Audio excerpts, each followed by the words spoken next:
That was a great session. Moving right along. Tom, very nice to meet you. We have Tom Kontos here, the chief economist at Car Global. We've never met, so we're meeting for the first time. I'm thrilled to have an economist on the show. Thanks for spending some time with us today. Thank you. Yeah, especially around lunchtime, Yeah, it's the best.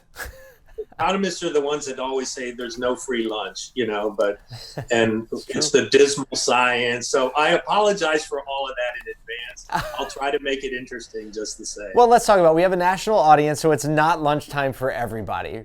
For some people, it's in that sweet spot, right between breakfast and lunch, where they're feeling really great and energized and all that. So you have a national audience, so that's great. I don't want to delay, so you have a presentation and the slide deck to walk us through. Please do use the screen share feature, and please walk us through what you're seeing on the wholesale side. You have a lot of data, you have a lot of information, and I think we can all learn from it. Yeah, and I'm counting on I think your team to maybe pop up the slides, but if not, it's okay, because I can talk from the information that I have, and it might actually, despite economists' desire to always show graphs like their pictures of their kids, I'll try to actually challenge myself to speak extemporaneously to some degree. I love that. Well, let me see if we have. Do we have slides lined up? We don't have them teed up, ready to go. So you get the opportunity. So these days everybody's kind of using shapes to economists cannot predict the future, despite the challenges that we face with folks who believe we can. So I'll issue that caveat, but we can at least talk about the shape of things to come. And you hear the U shape, the V shape. Lately, what's become in vogue is the Nike swoosh. I'm sure you've heard a little bit about that. For an economic recovery. You can kind of apply some of those same terms to what's going on in the wholesale auto auction business that Car Global, the company I work for, is a leader in. And it's such an important part of the business that it's kind of a quietly important part of the automotive industry that the consumers may, and even folks that track the auto industry, tend to focus on the OEMs, the dealers. True. But without a good remarketing industry and the movement of used vehicles in the wholesale channel, a lot of the other things that happen in the market wouldn't happen. So that's so true. And Tom, I want to encourage you. We got, we probably have like 4 or 5 minutes. Like, how could you swing some haymakers that connect with dealers and help us think about this in the right way? And any data you can share, I think, would be incredibly helpful. And we can share your slides after the fact too. Okay, that's fine. So the shape of our industry in terms of volume. So we've turned our auctions back on, and vehicles are starting to sell. We're still down compared to pre-corona levels by about, I would say, about a third. Down, but that's way better than like 85% at the beginning of April.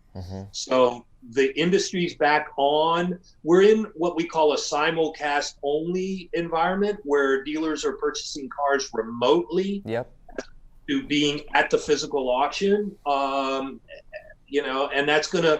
we're gonna see how that goes going forward, considering the laws and the limitations there, social distancing. It's a very arena type environment, so it's create a fair amount of scrutiny. What can you tell us?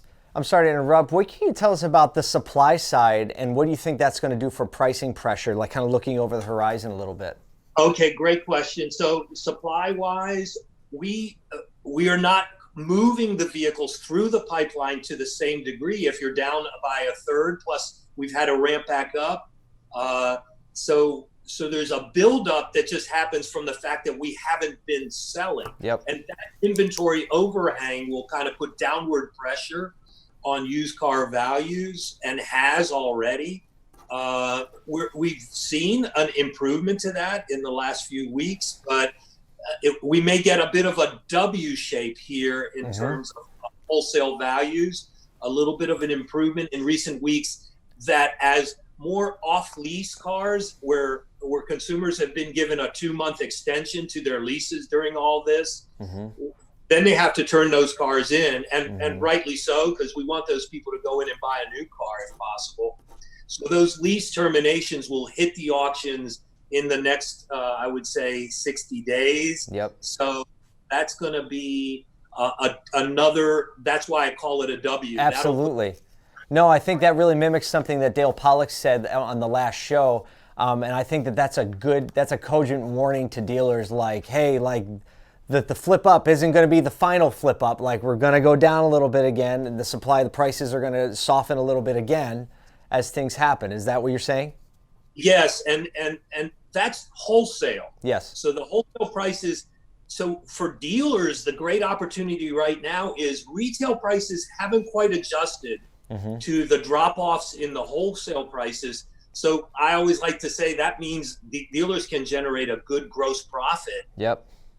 So good grosses are available right now on the units you buy at auction. And though prices have come up at wholesale lately and maybe are squeezing those margins a bit, there's still really good profit opportunity.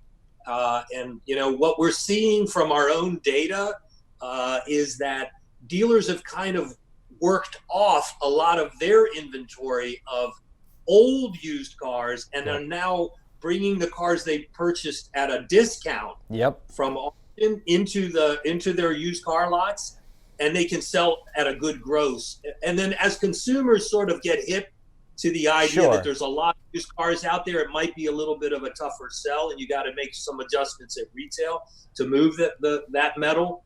But I mean, I think it's a great opportunity right now. I think that's a great parting point. Acquire them and sell them quickly, because there's opportunity right now. Be wary of the W. Tom, we're going to share your slide deck, if it's okay with you, in the follow-up resources that we send out. We're going to talk again. I'm going to reach out so we can talk about this a little more in depth. But thank you for coming on and giving us the hot take. All right. My pleasure. Have a great day, Tom. You too.